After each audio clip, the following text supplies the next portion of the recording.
Well, good morning, everyone. Thank you very much, Mr. Cruz, and your coach that inspired this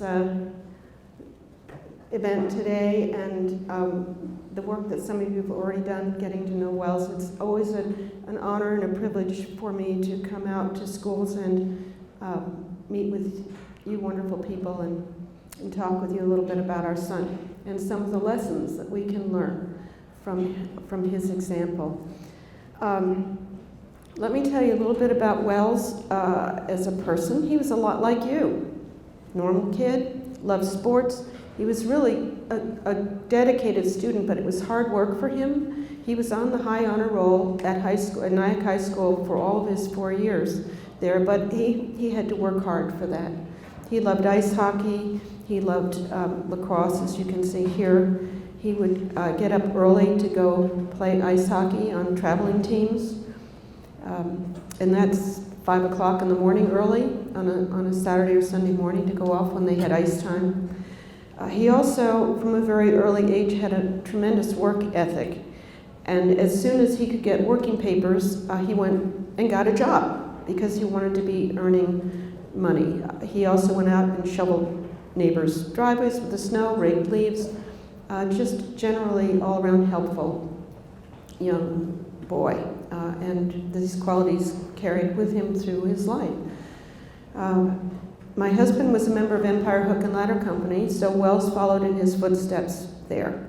And that's how he had the training, not only to know what to do on September 11th, but how to stay calm in the face of an unbelievable, crazy, devastating situation that had never been experienced before. And to keep going back up and facing the horror by going back up into that sky lobby area to rescue more people that needed help. So for those of you as you get older, and our daughter Honor also was a member of the first female member of Empire Hook and Ladder Company. If you decide to become a volunteer firefighter, you learn some very excellent skills that will stay with you all your life, not only for emergency, but for general living. So let's talk about some of the lessons we can take from Wells's example here. What do you all think about leadership? I'd love to hear it from some of you. What do you think makes a good leader? Anybody? Yes, sir. Someone who's always willing to help. There you go. Yes, ma'am. Courage. Courage. Yeah. Back there. Service. Yes. Passionate. Yep. Oh, I see more hands. Great. 2 more hands. Yes, sir. Okay, that's good. And back there? Bravery. Good. Okay. Oh, one more. Yes. Keep calm. Yes. Have the wherewithal to analyze situations. Yes, a good leader really needs to have a good moral compass. And there are also bad leaders too, by the way, right? There are people that try to make you do things that maybe aren't right. So a good leader should be someone with a good moral compass, and to be someone that will follow a leader. You also have to have a good moral compass. And where do you develop that? Your family, with what your family teaches you, what you learn here in school from your teachers, houses of worship. There are many places where, as you grow, you will be forming the foundation of you.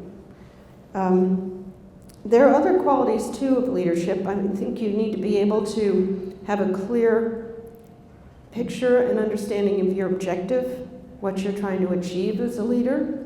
You need to understand the people you're trying to lead. And yes, you need to be willing to sacrifice perhaps time and energy in order to accomplish a goal. But a good leader isn't someone that says, it's my way or the highway, unless you're talking with a police officer or in the military, then it's a good idea to do what they say, and your teachers, but and parents. But typically they won't be quite as brutal in their commands. So I think a good leader has other qualities too. A good leader cares for others. They care about those they're trying to lead. They try to understand, and if you are trying to accomplish a goal, lead toward an end, it's very important to understand the people you're trying to lead. Seek first to understand, then be understood. Because you'll be able to make yourself much more clearly understood if you understand the mindset and where people are coming from with those folks that you may be trying to lead. Caring for others Wells was always caring of others, of his friends, of strangers, obviously, exemplified by what happened on September 11th, saving complete strangers and putting his life in peril to do so. Team was a very important concept to Wells. He loved sports. He loved being on a team. But teams can be not just sports. I play the violin. I play in an orchestra. That's a team. Drama group, that's a team. Being in a classroom, working with friends, working with your family. Those are all different kinds of teams. And sometimes you have to team up with yourself as well. So anytime you're working with more than one person, you're working in a team situation. To be most effective by that, I think something that Wells said to me is really important. Nyack is a very diverse community. There are children that grow up in projects with not a lot of advantages. There are children that grow up in mansions overlooking the Hudson River. And these kids all mix it up in the Nyack schools. So from the very beginning, very earliest of ages, kindergarten, respect for others is taught. It's a big theme at Nyack. There are kids from different socioeconomic backgrounds, different religious and cultural backgrounds, and there they all mix it up in the school. So Wells talked to me a lot about that. He said, you know, Mom, why I love being on a team is because all of the differences that we have in our lives, they all fade away and we become one family working toward a common goal. And this meant a tremendous amount to him. So think about that when you go through your day. Think about the kind of teams that you have, and you have many different teams as you go through your day. And see how you can be understanding of the other side, of the other person, and how they think and where they come from. It's a very much more rich and powerful relationship to have, to be able to work cooperatively with others. That being said, the power of one is also a very important concept to think about. It lies within each and every one of us, the power to make a difference in our own lives, in the world. We choose every day, many times over, our actions. And so think about how you would choose an action to be caring and considerate rather than selfish. Be thoughtful of other people and see how that changes the way you perceive the world. Because it lies within you to make that choice, how you conduct yourself, how you live your day, the choices that you make, the things that you do. That's all pretty much up to you. And even the attitude, if there is something that you're not crazy about doing, you're not happy to do, you choose your attitude toward how you approach that task or involvement. So I hope you can really understand the enormity of that power that each one of you has right inside of you. You carry that with you every day. Bridging divides is another concept that I think is really interesting. It's about making connections of understanding between different groups of people.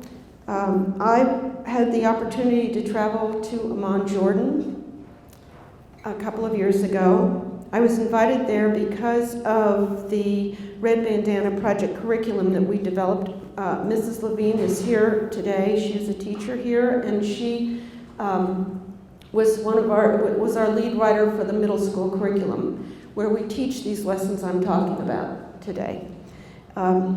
So I was invited to Amman, Jordan as part of the Salam Institute for Peace and Justice, which is based in Washington, and the Royal Institute for Interfaith Studies, which is based in Amman, Jordan. Prince El Hassan bin Talal, who's the brother of the late King Hussein of Jordan, part of the royal family, this was his program. He was host over there for the day. And the reason why they invited me was to learn how they can teach their young people to be more compassionate and caring of others. All the way on the other side of the world, they're inviting me to come to share thoughts about Wells because of his example. While I was there, it was a group of probably up to 80 leaders, academic, religious, business leaders, media leaders from 5 different Arab countries.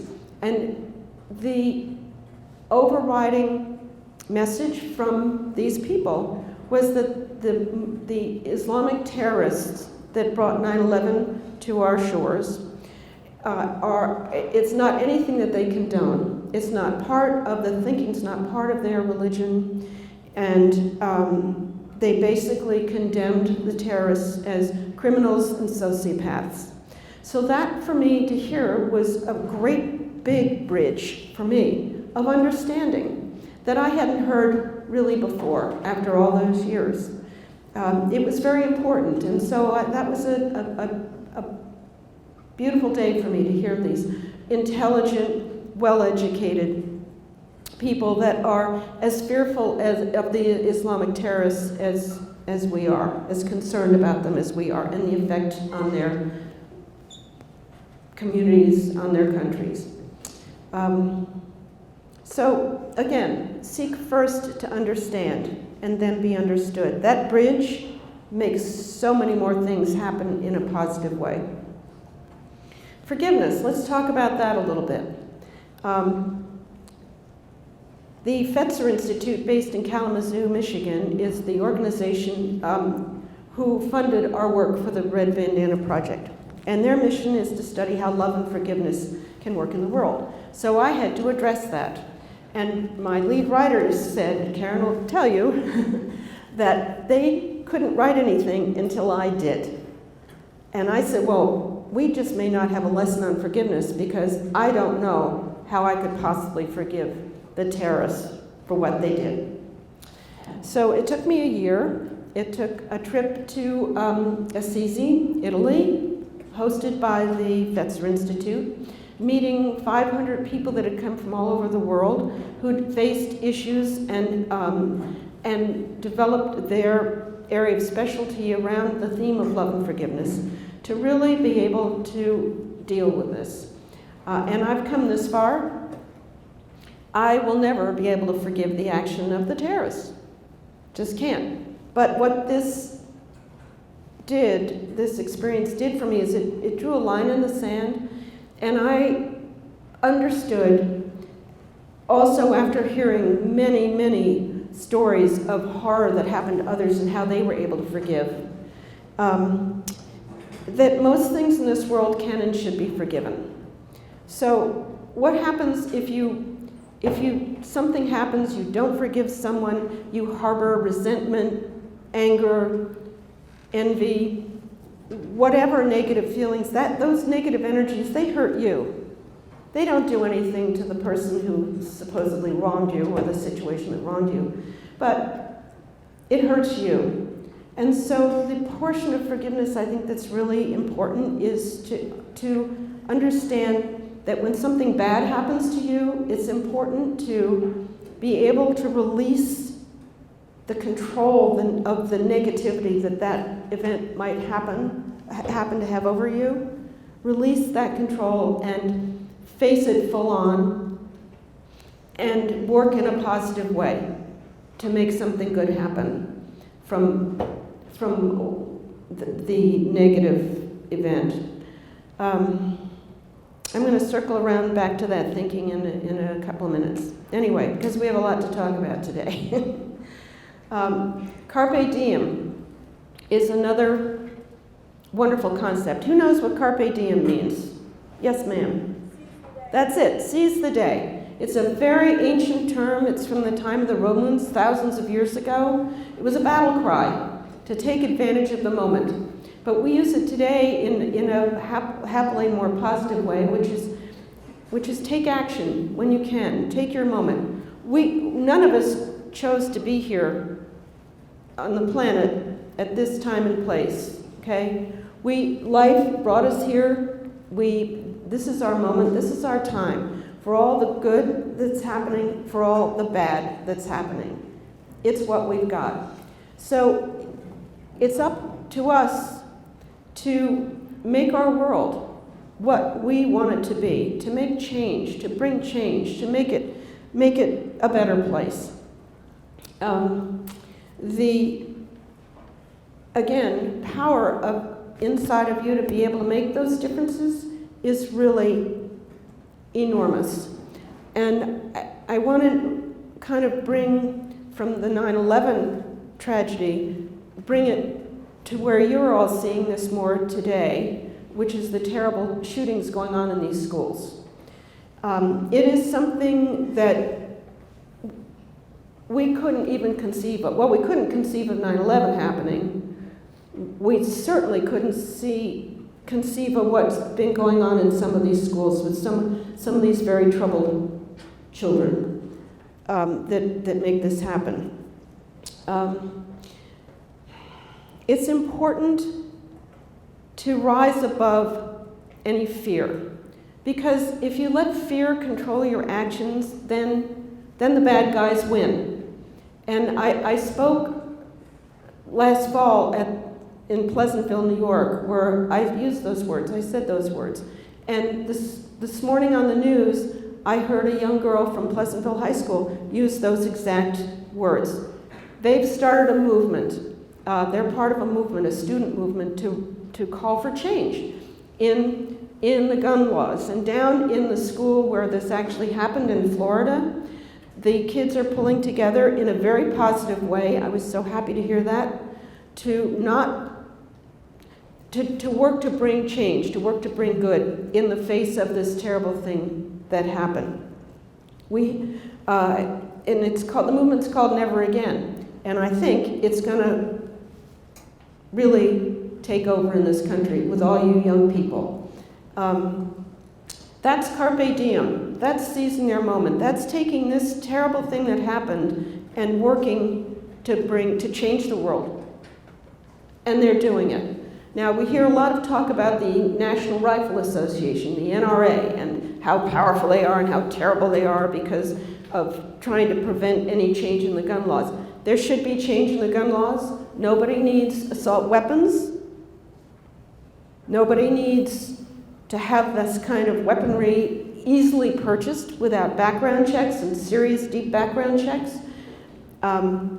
Those kind of things can be changed and really aren't affecting our Second Amendment rights, because back when this was conceived, the right to bear arms, they didn't have automatic assault weapons that even existed. So I think the wording might have been slightly different if they did back then. At any rate, maybe for the police and military, yes, but for the general population, these weapons should not be available. To me, that's a no-brainer. And there is change that's happening. You can see Dick's Sporting Goods is not selling guns to anyone under 21 anymore. Well, that's about time. But not discussed at all right now is the fact that there is so much violence in our television programs, in the movies, in the video games you all play, that it has become this absolute outrageous violence, and the worse you can make it, the better they think they're doing. This has become ingrained in our culture now. And it's very insidious, it's very dangerous. And imagine how, if any of you play these kind of games or watch these kind of shows, imagine how it affects you. Then think about how it would affect a young person who is not so balanced, who has some mental issues. Okay? They start to think this is how you do things. And that's how things happen in like the Florida schools, in Columbine, in Connecticut at Sandy Hook. Deranged, disturbed young people get a hold of guns and kill beautiful other young people. Even if the alarm is called, that's another thing that our government should have stepped up a lot faster to deal with this young person when the warnings were called out. So there are changes. But what's happening, and this is the carpe diem part, this is the power that lies in you. Those are the bad stories. And there are a lot of really good stories out there. So I would say to you all, be the good story. Think about the choices you make. Rather than getting involved with social media and being on your phones, which is actually, you think it could be connecting you better, it's really very isolating. And we were talking about this earlier this morning. It's very isolating. When you've got human beings have this amazing ability to communicate with each other in many different ways. Face-to-face, verbally, visually, when you're sitting and talking. Just be with each other. Don't isolate yourselves through the social media and because even if you think you are connecting, it's not true communication. There's so much lost in that. So make your choices. Fill your minds with beautiful things. Fill your minds with the good things you have to learn here in school. Reading good books. Don't get involved with these terrible video games. And in fact, when I was in Assisi, that was one of the tasks given to an IT company, was to develop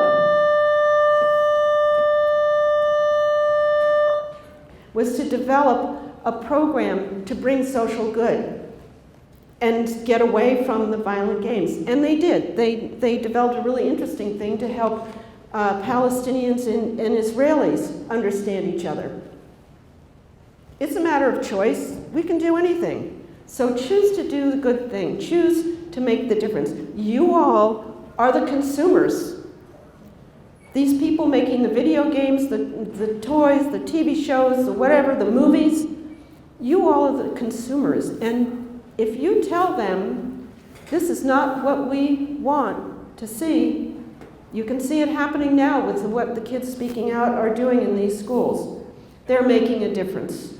So I think that's pretty much, I guess, my time. I heard the bell go, so do you have any questions? Does anybody have any questions about what I had to say? No, there's got to be something. Takes one. You do have more time if you like. Oh, okay, great. So what do you think? Anybody have any thoughts? It just takes one person to start, and then all the hands go up. Well, oh, Mrs. Levine, I know you had a question you wanted to.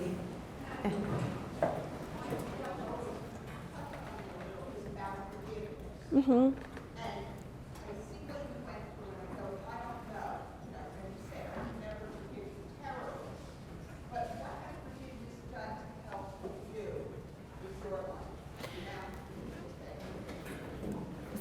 Thank you.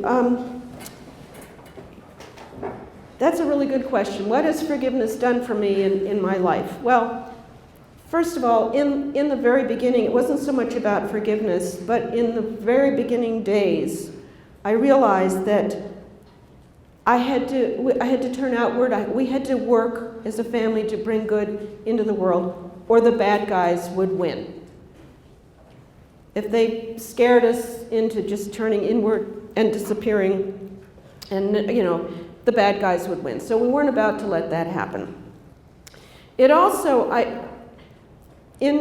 with time, I remember in the beginning saying to myself, well, welcome to the world.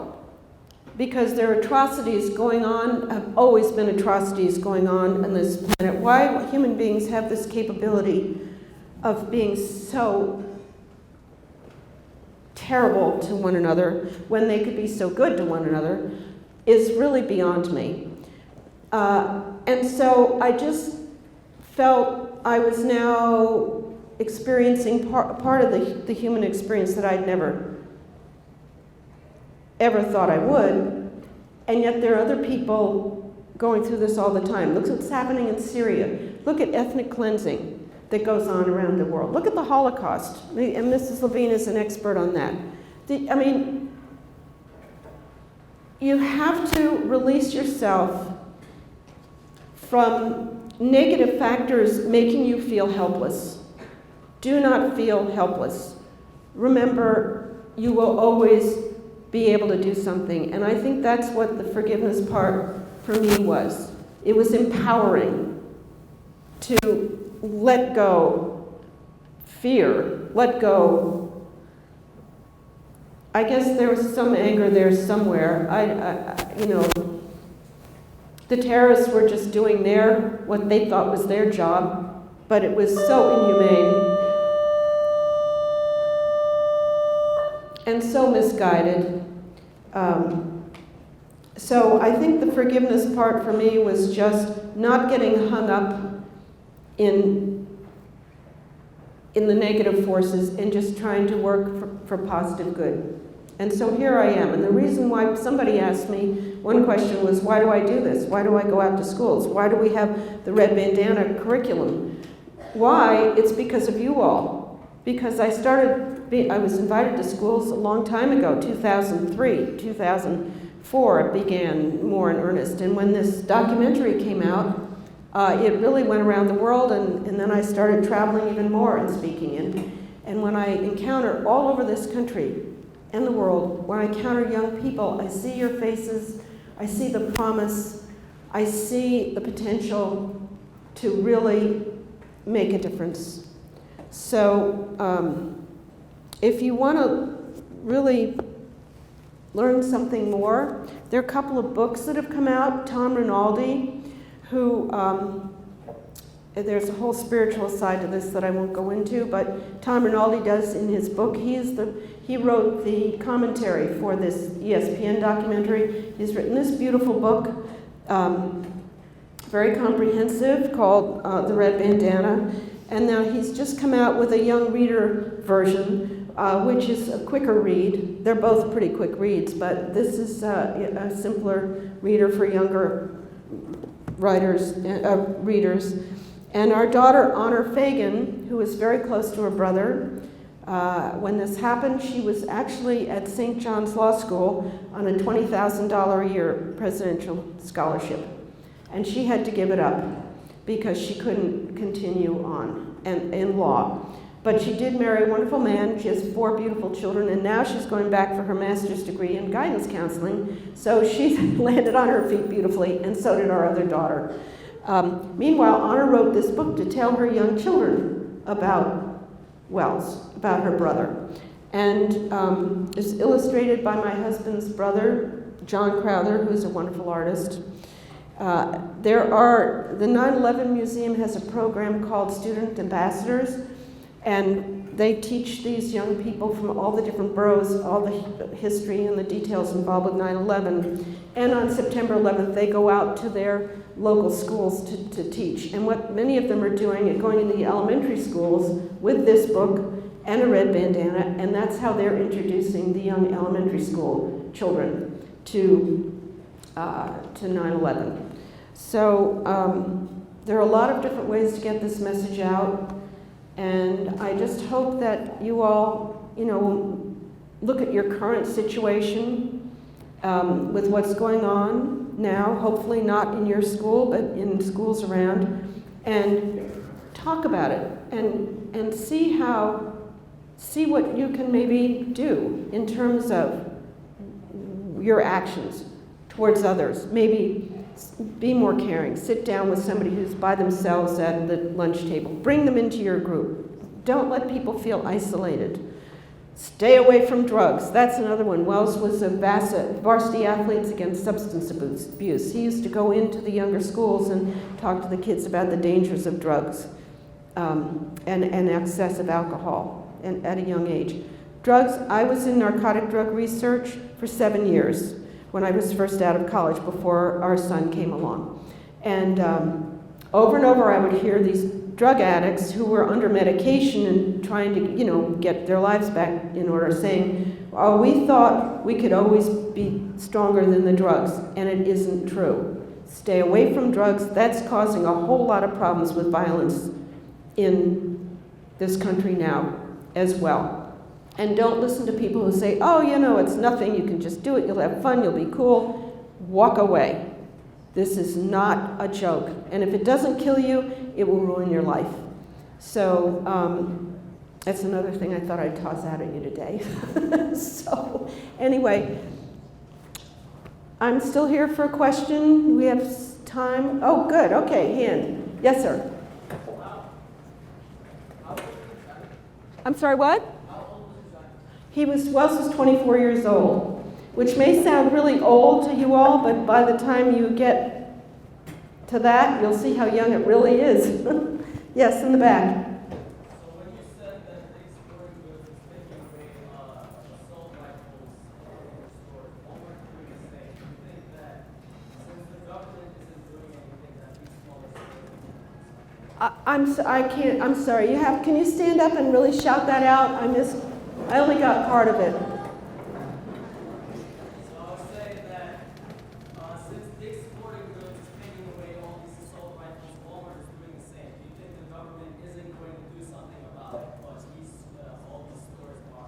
Well, I think the government is going to do something about it, quite frankly. It's just, a little more complicated, but I think they are. I think this is a watershed time now, and fueled by you all, the young people standing up and saying, fix this, which is a good thing. And I was listening on the news today about how it's becoming an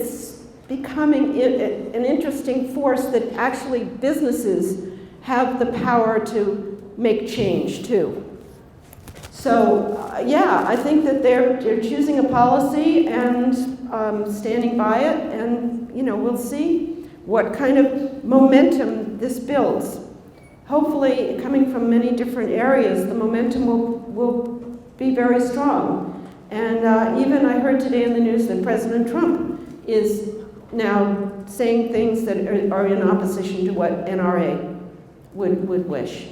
But again, it's not just the NRA. It's a lot of different things in this country. So understand that's definitely a factor, but they can be forced to change, and laws can still be passed to ban assault weapons. It can happen.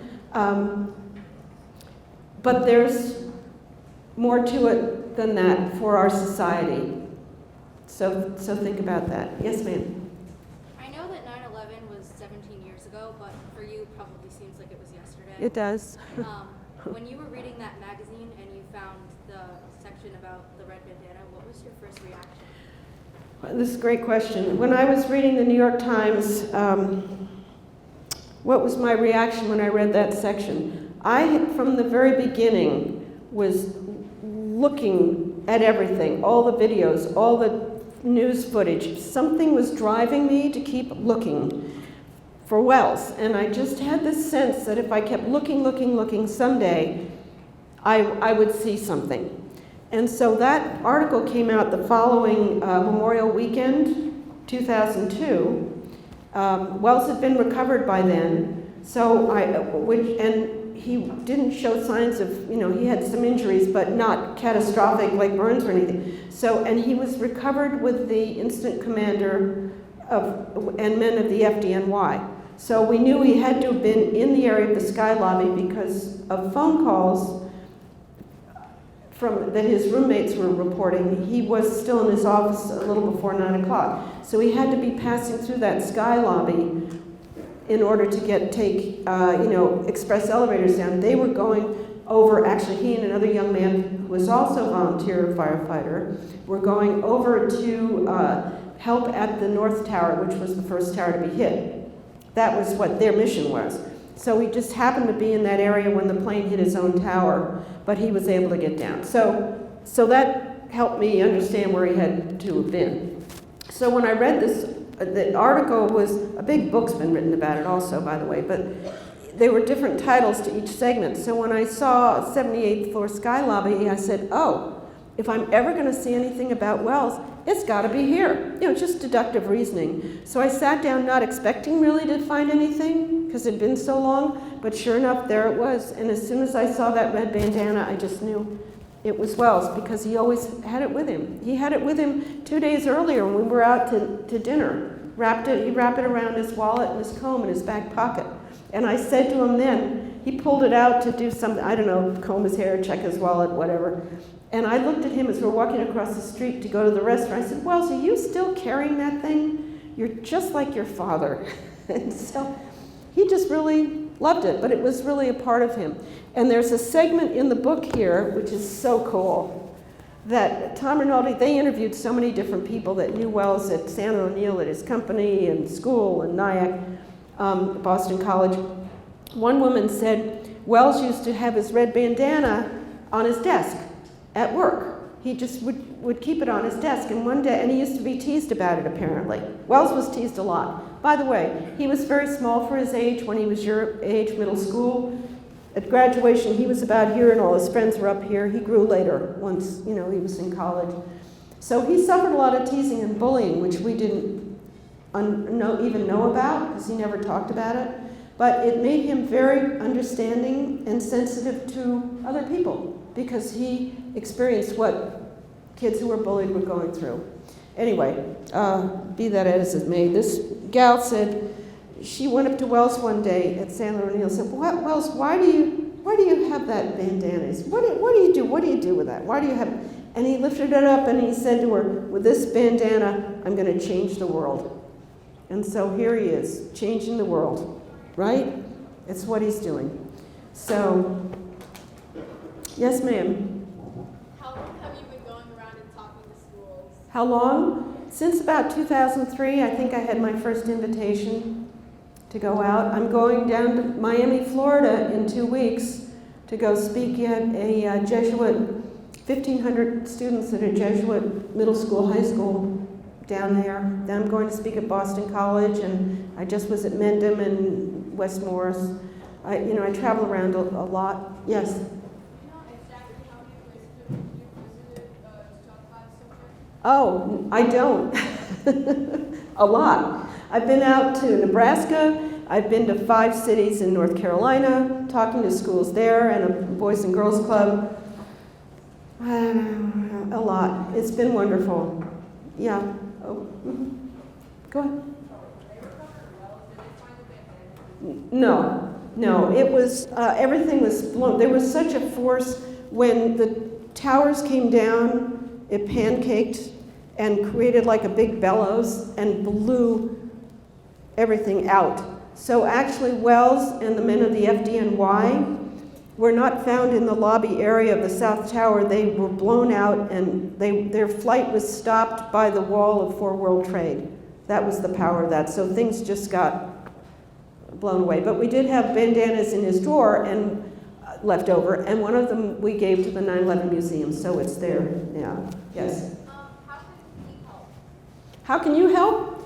Let's see. You can help by being kind and caring to each other, being understanding of each other, helping each other, welcoming people who are new or who are maybe not, part of your group into your group of friends. You can read the news, be informed, keep your ears open. Maybe you can start one of these never again movements here at this school to work against gun violence in the schools. I think it is extremely powerful what is happening with you young people. Talk to your representatives. Find out who your senators are, your House of Representative people, any government people. Get together in groups. Write a position paper. go visit, knock on doors. I went down on another issue. I went down to Washington to lobby for JASTA, which is Justice Against Sponsors of Terrorism Act, and we got it passed unanimously. The doors are open down there. It's maybe worth a good school trip to go down to Washington and visit the congressional offices. You'll be amazed at how anybody can walk in. Even Arabs were walking in, by the way, trying to get this bill quashed, which didn't happen, but anyway. Talk to your social studies teachers, your history teachers, put something together and just do it. You guys, just do it. It's my motto, anyway. Okay, yep, in the back. Exactly how old was got the bandana?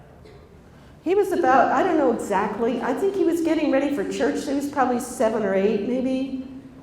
But he just wanted to be like his dad, and actually he had a little suit on, and he wanted a white handkerchief for his breast pocket, like his father carried, that he would see. So my husband went to get him one. He said, "Sure, Wells, you can have that." And when he went to get the white handkerchief, he just happened to pull a red bandana out also and said, "Here, Wells, this bandana, this is for show. The white handkerchief, that's for show. Don't touch that, it's all folded and looking nice. Here's the bandana, that's for blow from SE Jobs," and that's how it started. Yes, ma'am. Was he able to say, like, some sort of closure to any of the you or your husband? Was he able to say what? Some sort of closure, like goodbye. Because I know he was on a call with you before, like, after the first plane crashed in the tower. So was he able to say some sort of goodbye to you or some sort of? Oh, say a goodbye. Yes, that phone call was what the goodbye was. And I don't think he intended it as a goodbye. I don't think nobody expected the towers to come down. So yeah, that's all we have, that Mom, I'm okay. So I kind of hold that to my heart, that, he's up there and okay and still making things happen. Yes? Are you still in contact with the Yes, Ling Young, and we became very close with her family. Went to her children's weddings, Chinese New Year's celebrations. We went on a trip with them. Yes, we became very close.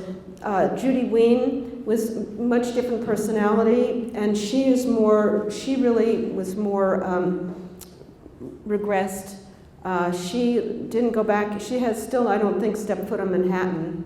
She lives in Queens. She decided to get involved with yoga. So, and we've gotten to know them, and we've seen them, but not as much as Ling and her family. Yes, sir. Do you ever talk to school with your husband?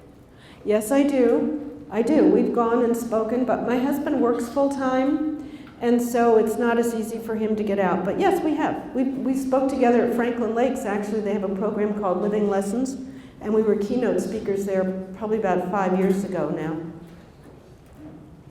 Yep, over there. So when you were the second tower, do you tell that you're working on people helping save people, that kind of person? Yeah, pretty much. I mean, we had no idea of what was going on at all inside. It was and I remember sitting that first day looking at the chaos and saying, this is going to be like putting together a big jigsaw puzzle about what's going on inside the buildings. I had that understanding very soon. My greatest horror, was that Wells was trapped in suffering, like so many people were, because that would have been a hell way for him to go. So when I learned that he was able to actually be his own man that day, make his own choices, whatever the choice was, it was his life to make the choice. Some people have asked me, was I angry at Wells for doing what he did and not coming home? No. Wells was living his life as fully and as meaningfully as he could. And with that training, that was his duty. He was doing his duty that day. So to be able to find that out, that he was free and able to make his own choices, was a huge relief. Yeah. What do you think Wallace would be doing now if he managed to escape? Well, Wells was an equities trader, as you saw in the news, but he also was deciding that wasn't for him. He was really a man of action, and he would probably be a member of the FDNY now. He was in the process of filling out his papers for application when we cleaned out his apartment and saw that. So that's probably what he would be. There was, yes, ma'am. My favorite place that I visited? You mean a school or in the world or what? Like when you're on the trips. When I'm on the trips, I don't have one favorite. It's like somebody saying, who's your favorite child or who's your favorite grandchild? I can't say that. I love them all. It's all been wonderful. It's been very different, but it's, I mean, I traveled out to Nebraska, to this teeny tiny little town, Burwell, Nebraska, to speak to fifth graders.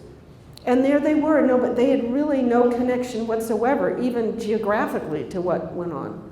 And yet there they were, wanting to learn. They were all wearing their red bandanas and being very brave and being inspired. I mean, it's all levels of kids and experiences. It's all been wonderful. There was a handbag, yeah. I'm sorry, what? Did I want him to be? I wouldn't have loved that choice, frankly, to be quite honest. I thought he was on a great track to be successful at his work, but I knew also he was in the process of wanting to make a change. He came back home. He was visiting with us the weekend before, the weekend of Labor Day weekend, before September 11th, and he was very, almost moody, melancholy, not at all like himself. And he finally, before he left our house for the last time, he said to me, Mom, I know this much, I know I'm meant to be part of something really, really big. And so I knew there was something going on in there, but I had no idea it was to be a firefighter. If he'd chosen it and wanted to do it, of course, I would have supported it wholeheartedly. But firefighters run into danger, right? They're very courageous. They do things most people wouldn't be able to do. And so that would have been a concern, of course, for me. But he would have been safer than probably working as an equities trader in San O'Neill. Yes, ma'am. You have to really speak up, shout it out.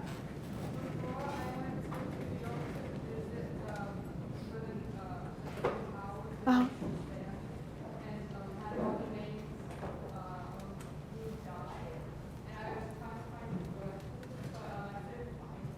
Mm-hmm. Yes, his name is there. It's at S for South Tower 50, S50. And if you go to the museum, they have kiosks there where you can actually look up names, and they will give you the location of the name. And there's a whole research. If you go into the museum, and Mrs. Levine is a docent there, she could tell you about that. They have wonderful educational programs, a lot of research you can do, a lot of artifacts from 9/11, and wonderful docents who've learned just about every single fact there is to learn about. I don't know how you did it. Do you want to come up? Come on up, Karen. Come on, you have to come up. She's so wonderful. She was a teacher here.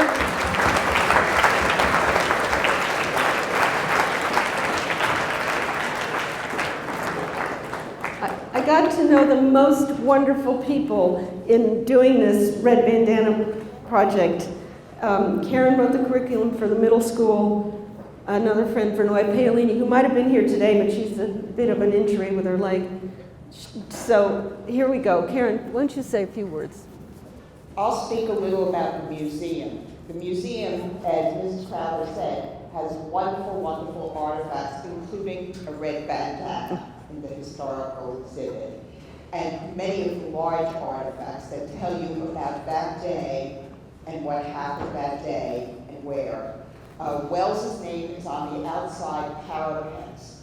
You don't have to go down into the museum. It's one of all the names that are there. And as you said, it's at S50. What question, can I answer any questions for anyone? Or? No, huh? How much did you have to learn?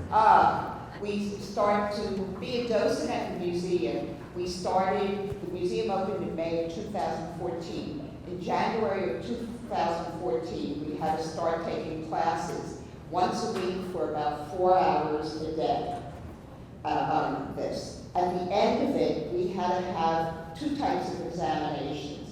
One was a written examination, which had like 170 questions. It's like, oh my God, really?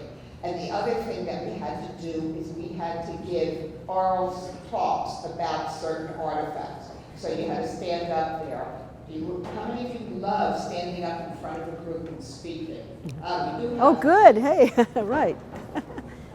I like it because, you know, I'm just a total ham about these things. Anyway, and we had to give oral talks about the different artifacts and the facts about that. If you do come to the museum, you'll see people wearing these ugly beige vests. They are really ugly. And those are people like me who you can ask questions. I'm there on Tuesdays. Take off the tape, come in and see me. Great. Thank you. Yes, ma'am. I know it must be really hard for you to give these talks because, you know, you like talk about your son like very often. So how do you deal with it? Because you talk about it so often, doesn't it bring back painful memories every time you talk? Well, it does. It does, except that I see the positive effect Wells has in learning about Wells on young people. So, you know, I like to say Wells set the bar really high. And how can I not step up every time I'm asked to go and speak at schools? So it's pretty much that simple. It's what a mom does. Yeah, back there. I'm sorry. Wells had a bit of an athletic scholarship because he was a really excellent lacrosse player, but it, you know, it was not a lot, and it's a very expensive school to go to. These colleges, you know, start saving your pennies now. So he didn't have he didn't have an academic scholarship. It was an athletic scholarship, which was helpful, but would have been nice if, you know, there was more. We have time for one more question. Okay. One more question. Oh my goodness. Would you like to pick the person? This young lady up here. Okay. When they said that in the newspaper that they saw a man with a red bandana, do they know like where it was that they saw it? Did who know? Like when they said that they saw a man come in with a red bandana. Oh, the victims? Yeah. Well, in the beginning, he was wearing it covering his nose and mouth to protect from the smoke. But when he got the first, when Ling Young was the first to go down, when he got her down to where there was clear air and lights were on, air conditioning was working, it seemed like a normal day at the 61st floor.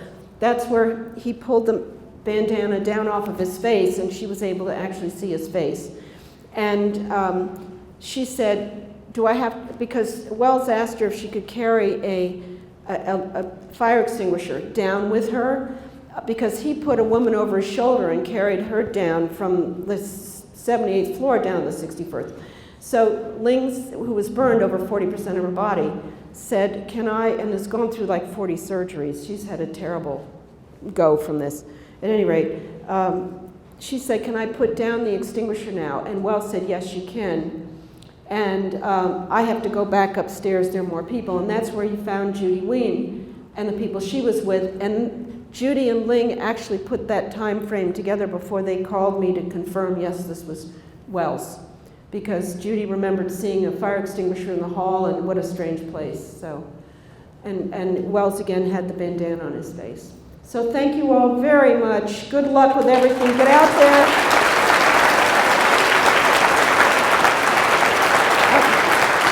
Thank you. Thank you. Let me just say quickly, be the good story.